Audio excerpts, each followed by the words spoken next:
వంటవాడ్లా ఉన్నావు, కానీ మహారాజులా ప్రవర్తిస్తున్నావు. మా మహారాజుకేమనిపించిందో ఏమో, తమ మహారాణులను శాసకులుగా మార్చేశారు. ప్రణామాలు మహారాజా.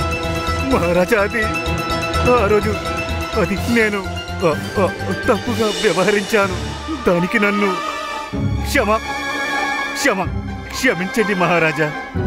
పర్వాలేదు గురువర్య, జరిగిందేదో జరిగిపోయింది, ఇక వదిలేయండి.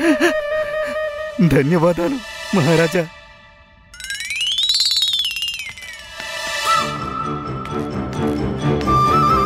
అవును, మేమిక్కడే ఉన్నాం. నిజానికి మేం జైపూర్కి వెళ్ళనేలేదు. మీ ఇద్దరిని పరీక్షించేందుకు ఇదంతా మేమే చేశాం.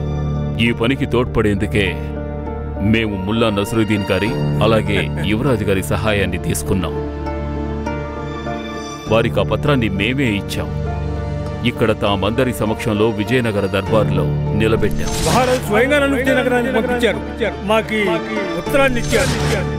కానీ ఈ జైపూర్ పత్రం గురించి మాకు ఏమీ తెలియదు. ఒకవేళ జైపూర్ మహారాజు మా విషయంలో ఏమైనా మోసం చేయాలనుకున్నారా?